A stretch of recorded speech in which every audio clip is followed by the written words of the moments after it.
Hi friends, welcome to my channel. ഇന്ന് ഞാൻ ഉണ്ടാക്കുന്നത് ബീൻസ് തോരനാണ്. അതിനായിട്ട് ഞാൻ ബീൻസ് കഴുകി വൃത്തിയാക്കി രണ്ട് സൈഡിൽ നാരൊക്കെ കളഞ്ഞെടുത്തിട്ടുണ്ട് കേട്ടോ. ഇനി നമുക്കിത് ചെറുതായിട്ട് അരിഞ്ഞെടുക്കാം. ഇതേപോലെ ഞാൻ എല്ലാം ചെറുതായിട്ട് അരിഞ്ഞെടുത്തിട്ടുണ്ട് കേട്ടോ. നമുക്കിനി ഇത് തോരനുണ്ടാക്കാം. ഒരു ചീൻചട്ടി അടപ്പത്ത് വെച്ച് വെളിച്ചെണ്ണ ഒഴിച്ചു കൊടുക്കാം. വെളിച്ചെണ്ണ ചൂടായി നമുക്ക് കടുക് ഇട്ട് കൊടുക്കാം. കടുക് പൊട്ടിയിട്ട് നമുക്ക് അരിഞ്ഞ് വെച്ചിരിക്കുന്ന ബീൻസ് ഇട്ട് കൊടുക്കാം.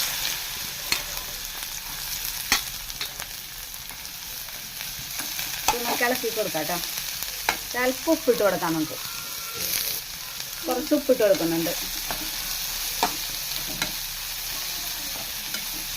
ഒരു നുള്ളു മുളക് പൊടി, അത് വേണമെങ്കിൽ ഇട്ടാൽ മതിയിട്ട് ഞാൻ ഇട്ട് കൊടുക്കാറുണ്ട്. ഒരു പിഞ്ച് മുളക് പൊടി ഇട്ട് കൊടുക്കാറുണ്ട് ഞാൻ. ഇതും കൂടി ഇട്ട് നമുക്കൊന്ന് മിക്സ് ചെയ്യാം. ഈ വെളിച്ചെണ്ണ കിടന്നതൊന്ന് ഒരു മിനിറ്റ് വാടി വരട്ടെ കേട്ടോ. ബീൻസിലേക്ക് തോരൻ വെക്കാനായിട്ട് ഞാൻ 2 പിടി തേങ്ങ എടുത്തിട്ടുണ്ട്. ബീൻസിൻ്റെ ക്വാണ്ടിറ്റി അനുസരിച്ച് എടുത്താൽ മതിയിട്ട്. ഓവർ തേങ്ങ വേണ്ട, അല്ലെങ്കിൽ ഒരു മധുരിപ്പ് ഉണ്ടാവും. ഞാൻ 2 പിടി തേങ്ങ എടുത്തിട്ടുണ്ട്. 2 ചുവന്നുള്ളി, ഒരു അല്ലി വെളുത്തുള്ളി, അല്പം കറിവേപ്പില കൂടിയാലും കുഴപ്പമില്ല. ഞാൻ കുറച്ച് കറിവേപ്പില എടുത്തിട്ടുണ്ട്. ഒരു വലിയ പച്ചമുളക്, എരിവ് കുറവാണെങ്കിൽ 2 എടുക്കാം. ഞാനൊരു വലിയ പച്ചമുളക് എടുത്തിട്ടുണ്ട്, എരിവുള്ളതാണ്. ഇതൊന്ന് ചെറുതായിട്ട് ചതച്ചെടുക്കാം. നമുക്ക് ക്യാബേജൊക്കെ തോരനുണ്ടാക്കണ ആ പരുവത്തിൽ നമുക്കിതൊന്ന് ചതച്ചെടുക്കാം. തേങ്ങ ഞാൻ തരിതരിപ്പായിട്ട് അരച്ചെടുത്തിട്ടുണ്ട് കേട്ടോ. ഇതേപോലെ ഞാനൊരു കാര്യം മറന്നുപോയി. അല്പം മഞ്ഞപ്പൊടി ഇട്ടിട്ടുണ്ട്. മഞ്ഞപ്പൊടി ഇടാൻ മറന്നുപോയിട്ട് ഞാൻ തേങ്ങയിൽ. നിങ്ങൾ ആദ്യം കാണിച്ചപ്പോൾ മഞ്ഞപ്പൊടി ഞാൻ ഇട്ടില്ലായിരുന്നു. അത് വേണ്ടി ഞാൻ അല്പം മഞ്ഞപ്പൊടി ഇട്ടിട്ടുണ്ട്. മഞ്ഞപ്പൊടി ആവശ്യമാണ് ഇതിനകത്ത്. പിന്നെ എല്ലാവരും വീഡിയോ കാണുന്ന എല്ലാവരും സബ്സ്ക്രൈബ് ചെയ്ത് സപ്പോർട്ട് ചെയ്യണം. വീഡിയോ എല്ലാവരും കണ്ട് ആരും സബ്സ്ക്രൈബ് ചെയ്യുന്നില്ല. എല്ലാവരും സബ്സ്ക്രൈബ് ചെയ്യണേ. 1 മിനിറ്റ് ആയിട്ടുണ്ട്. ഈ അരപ്പിട്ട് കൊടുക്കാം. നല്ലോണം നമുക്കൊന്ന് മിക്സ് ചെയ്ത് കൊടുക്കാം കേട്ടോ. ഈ സമയത്ത് ഉപ്പൊക്കെ ഇല്ലെങ്കിൽ ഉപ്പൊക്കെ ഇട്ട് കൊടുക്കണം. നമുക്കിതൊന്ന് 1 മിനിറ്റ് ഒന്ന് അടച്ചു വെച്ചേക്കാം.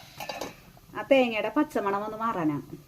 നമുക്കിത് തുറന്നു നോക്കാം കേട്ടോ. 1 മിനിറ്റ് ആയിട്ടുണ്ട്. എല്ലാം ഒന്ന് മിക്സ് ചെയ്യാം.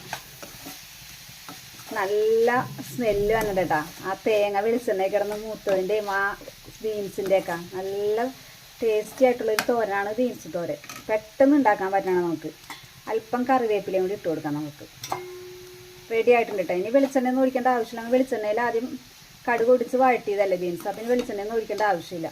ഉപ്പും എല്ലാം എൻ്റെ പാകമാണ്. ടേസ്റ്റി ആയിട്ടുള്ള ബീൻസ് തോരൻ റെഡി ആയിട്ടുണ്ട്. എല്ലാവരും ട്രൈ ചെയ്ത് നോക്കണം കേട്ടോ. Okay, bye.